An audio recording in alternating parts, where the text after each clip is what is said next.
like to hike in the winter. I know that seems really weird to some people, but it's actually not weird at all to me. There are definitely advantages to hiking in the winter.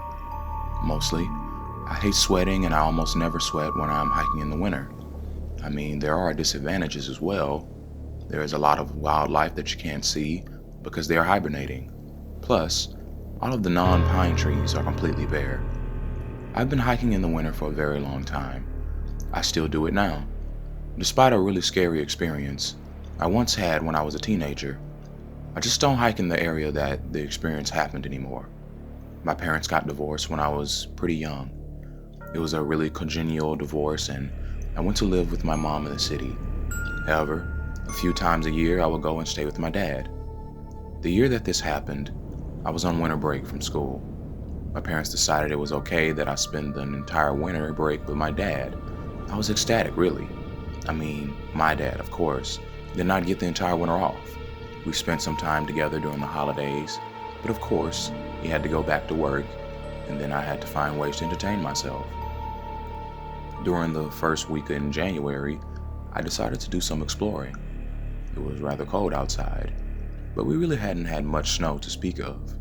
I got bundled up as best as I could and left my dad a note in case he got back before I did. I then set out to go see some winter nature. Now, I was having the time of my life for a few hours. I always liked seeing creeks when they got frozen. At one point, I actually came across a frozen waterfall. If you have never seen something like that before, I hope you get a chance to one day. It was one of the neatest, most beautiful things I had ever seen in my life. I was surprised when snow started to fall, though at first I wasn't worried much and figured it would be just a few flurries. However, it didn't take long before the snow started falling really hard. I was surprised because there wasn't very many things that there was a snow at all in the area, and it began sticking and that worried me. I had many hiking boots on, but still, the snow began piling up very, very fast, and in a very short time, it would be difficult to walk in, and I was a long way from home. As I trudged through the snow, I once again began getting concerned.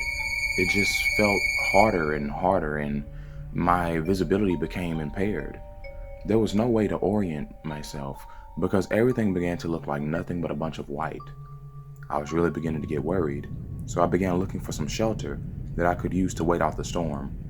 I was expecting maybe a cave or something. I felt very relieved, however, when I came across an old building. It wasn't huge like a barn or anything. I guess it was just an old house. Although I think it was really weird to get to see such a place out in the middle of nowhere. I tried to open the door, and it was pretty solidly shut. I grabbed the handle, put my foot on the building, and tried to pull the door open. Finally, I was able to pry it open. I went inside the small home and closed the door. I was positive that the snowstorm would end. The inside of the building, however, was really, really run down. I imagined that no one had been there for a long time. I thought I'd take the time to go and explore it. I walked into the bedroom and stopped in shock. Laying on the bed was a human being, or what looked like a human being. It was skinny. Its skin was all taut and sallow. It moved a bit when it saw me and its back was hunched over. If I had to guess, the person looked like it had, in the nastiest, weirdest voice, like it told me to get out of its house. Fumbling out of bed, the creature made its way to its dresser, where there was a gun rack over it. I wanted to apologize for trespassing, but I didn't want to get shot by a hunchback either. So I quickly ran out of the room, knowing the decrepit person couldn't follow me. I ran back out in the blizzard. I was still whited out for the most part, but I didn't care. I wanted to get as far away from that strange little house as possible. It took me a very long time, but I did eventually make it home. I was cold and soaked from the snow, and it took me hours to feel comfortable again.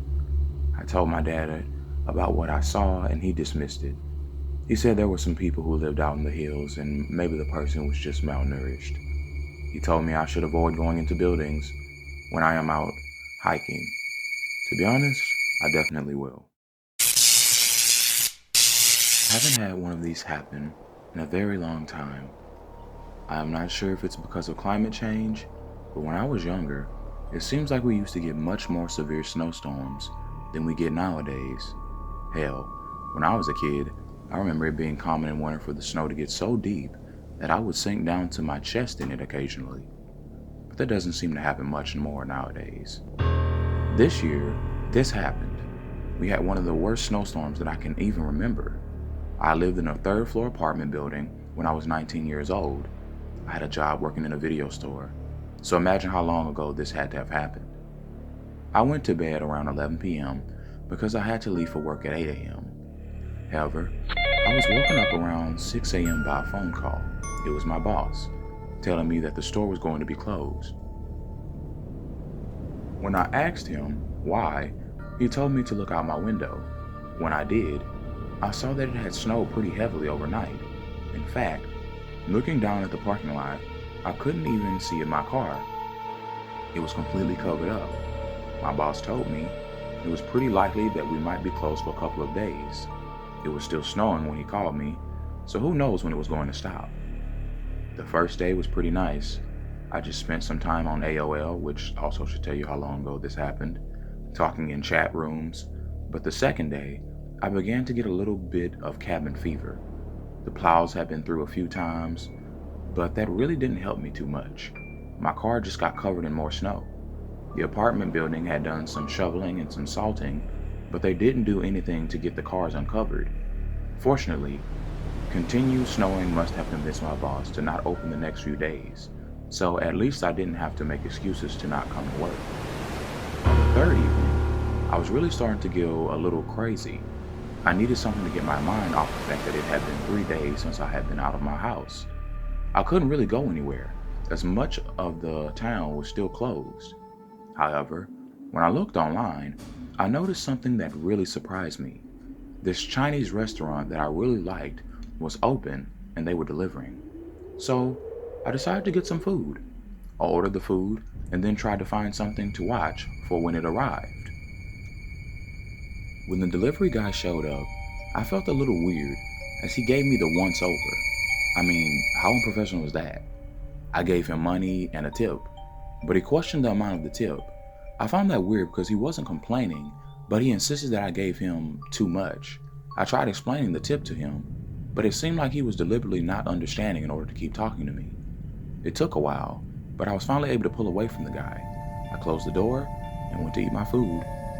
A very short while later, I heard a knocking at the door. Looking out the keyhole, I saw it was the delivery guy, again. When I asked if I could help him, he then asked me if he could come in and use my phone. Apparently, he needed to call his job because of his car getting trapped by the snow. This seemed very unlikely to me, as it wasn't snowing, and he had only been there for a few moments.